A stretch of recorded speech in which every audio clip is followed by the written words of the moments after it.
Hello hi, कसे आहात? मस्त नमस्तेच राहा. स्वामी महाराज तुमच्या मनातील सगळ्या इच्छा पूर्ण करतो. स्वामीचरणी प्रार्थना. तर मी निघालेली आहे यात्रेला. इथे 18 मुंजोबाची यात्रा भरते आणि तिथे आम्ही निघालेलो आहोत जाण्यासाठी. आता दुपारचे वाजलेले आहेत 4 आणि आदिरा झोपलेली होती. तशी झोपेत तिची तयारी केली आणि तिला घेऊन तसेच निघालेली आहे. तापीवरून जात असताना पाहिलं तर तापीला काहीच पाणी नव्हतं. अजून तो उन्हाळा लागायचा बाकी आहे, तरी पण पाणी अजून तिला नाही आहे. अजून पूर्ण उन्हाळा घ्यायचा आहे. रस्त्याने जात असताना छान असं निसर्गरम्य वातावरण होतं. दुपारचे 4 वाजलेले होते. थोडंसं ऊन जाणवत होतं, पण आजूबाजूने थंडावा असल्या कारणाने उन्हाचा तेवढा दाह जाणवत नव्हता. 18 जाताना दुतर्फा साईडने छान अशी केळीचा मळा होता आणि रस्ता मात्र खूप खराब होता. रस्ता एवढा खराब होता की आपल्या शरीराचे पार्ट घरी आल्यानंतर दुखतील इतका रस्ता खराब होता. बोलता बोलता सहज 18 येऊन गेलं. 18 आल्यानंतर आतमध्ये एंट्री केली. एंट्री करताना छान अशी पतंग लावलेली होती, कारण नुकताच राम सोहळा झालेला होता.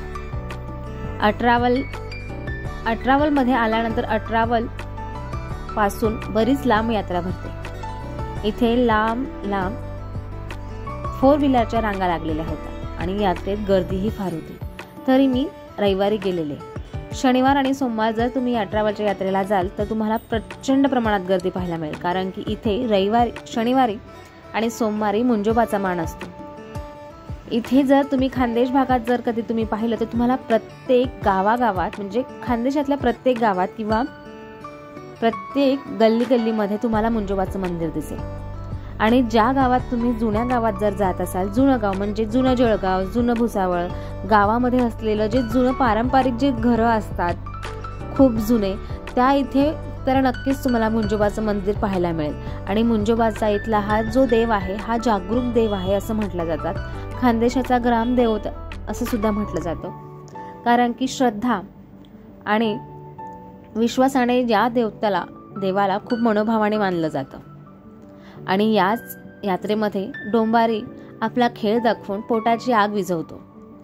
तो जराशाही न घाबरता पोट कसं भरेल याची त्याला काळजी असते आणि तो तारेवरची कसरत करत असतो. अशाच प्रकारे डोंबारीचा खेळ बघत असताना आपण यात्रेत पोहोचलेलो होतो. यात्रेत पोहोचत असताना खूप छान अशी वेगवेगळी दुकानं लागलेली दिसली आणि लागलेली असलेली दुकानं यात्रेत येणाऱ्यांचं मन वेधून घेत होती. यात्रेत आता पोहोचलेलो होतो. मंदिराच्या जवळच छान अशी नारळाची झाडं होती. तिथून एक नारळ आणि प्रसाद घेतला आणि फुलं वगैरे घेतली. यात्रेत आल्यानंतर तर यात्रेतला प्रसाद म्हणजे डाळ्या रेवड्या आणि जुन्या पारंपरिक वस्तू सुद्धा यात्रेतच मिळतात आणि त्या आपण घेतोच. मग ती काहीही असो, तांदूळ गाडायची चाळणी का असो ना, किंवा मग घाटात फिरवायला चाटू का असे ना, आपण हा यात्रेतूनच घेतो. अशा प्रकारे यात्रेजवळ आलो आणि मंदिराच्या जवळ बघितलं तर हे भल्ली मोठी लाईन लागलेली. की लाईन पाहताच अगं बाई किती वेळ जाईल असं म्हणताच 2.25 तास यात्रेमध्ये देवाच्या दर्शनाला गेले. खूप मोठी लाईन लागलेली होती. एका साईडला प्रचंड लाईन होती तर दुसऱ्या साईडला त्यापेक्षाही खूप मोठी लाईन होती. आदिराने 2.25 तासात तिचा पुरेपूर एन्जॉय करून घेतला. इथे आहोंने देवासाठी नारळ बाहेरच फोडून घेतला आणि इथे नारळ फोडायला सुविधा सुद्धा केलेली होती. प्रचंड प्रमाणात गर्दी असल्याने इथे बऱ्यापैकी वेळ लागत होता. आणि तुम्ही बघू शकता, हे आहे मुंजोबाचं 18 देवस्थान. इथे सगळ्यांचं हे जागरूक देवस्थान आहे आणि प्रत्येकाचं श्रद्धास्थान आहे. या इथल्या देवाचं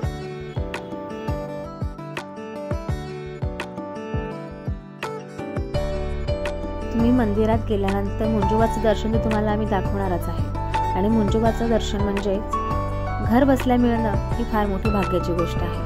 खूप लांबून इथे श्रद्धाळू दर्शनाला येतात आणि यावल आणि भुसावळ, जळगाव आणि रावेर या साईडचे खूप ग्रामस्थ या मुंजोबाला नमस्कार करण्यासाठी लांबून येतात. आणि हा जो देवस्थान आहे हा नवसाला पावणारा देव आहे, म्हणून इथे प्रमाणापेक्षा जास्त गर्दी असते. सालाबादाप्रमाणे फेब्रुवारी महिन्यात म्हणजे माघ महिन्यात इथे 15 दिवसाची यात्रा भरते आणि पौर्णिमेला शेवट असतो. तुम्ही बघताय की मंदिरामध्ये आल्यानंतर इथे लोण्याचा खूप जास्त मान असतो. लोणी आणि नारळ देवाला अर्पण करून इथेच टाकला जातो. आणि हा जो मुंजोबा आहे हा नवसाला पावणारा मुंजोबा आहे आणि भाविकांची श्रद्धा खूप असल्याने इथे प्रत्येकाचा नवस हा पूर्ण होतो आणि नवस फेडण्यासाठी इथे तेवढ्याच प्रमाणात गर्दी असते. आणि ज्या ठिकाणी आपण पाहिलेला आता मुंजोबा होता त्याच ठिकाणी इथे प्रचंड प्रमाणात इथे जे साठलेलं साहित्य आहे, फुलं, अगरबत्ती वगैरे, तिथे 10 दिवसांनी, 8 दिवसांनी किंवा 6 महिन्यांनी सुद्धा अचानक इथे अग्निडाग होतो. अग्निडाग झाल्यानंतर दुसऱ्या दिवशी भंडारा होतो आणि भंडाराच्या जेवणामध्ये वरणपट्टीचा इथे नैवेद्य असतो. लांब लांबून आलेले इथे भाविकगण इथे वरणपट्टीचा नैवेद्य देऊन आपला नवस पूर्ण करत असतात. अशा प्रकारे आपलं छान असं दर्शन झालेलं आहे. तुम्हाला मुंजोबाचं दर्शन घेऊन कसं वाटलं आणि मुंजोबाचं दर्शन तुम्ही पहिल्यांदा घेतलंय का हे मला नक्की कमेंट करून सांगा. तुम्ही कुठून व्हिडिओ पाहत आहात हे सुद्धा मला कमेंट करून सांगा. आणि यात्रेत आल्यानंतर तुम्ही यात्रेमधला गिल्ला वडा, रस्सा वडा आणि मिसळ हे नक्की ट्राय करा आणि भजी तुम्हाला खूप आवडतील. आम्ही तो ट्राय केलेला आहे, तुम्ही नक्की ट्राय करा. कारण यात्रेतलं हे जे छान असतं ना, चवदार लागतं ना, ते याची चव कुठेच मिळत नाही. तुम्हाला कसं वाटलं यात्रा पाहून हे मला नक्की सांगा. आणि ही जी यात्रा आहे ही सुटसुटीत आणि छान भरलेली आहे आणि ते पोलीस बंदोबस्त सुद्धा तेवढाच होता आणि यात्रेची नियोजनही तेवढं छान पद्धतीने इथे केलेलं होतं. आता आदिरा छान आता नाश्ता वगैरे करून आदिराचा झालेला आहे आणि आता मस्त आदिरा थंड असं ऊसाचा रस घेत आहे. चला तर मग घरी निघूयात कारण संध्याकाळ झालेली आहे आणि घरी जायलाही बराच वेळ होईल. तुम्हाला व्हिडिओ कसा वाटला पाहून हे मला नक्की कमेंट करून सांगा. व्हिडिओ आवडल्यास शेअर करा, लाईक करा, हप्पाई करा. पुन्हा भेटू तोपर्यंत बाय बाय. Bye bye. असेच आमचे व्हिडिओ पाहत राहा.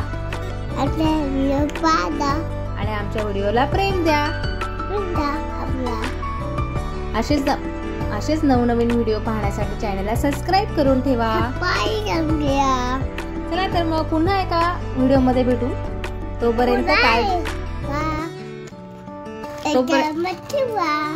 तोपर्यंत मस्त खा, स्वस्त राहा आणि काळजी घेत राहा. चला तर मग बाय.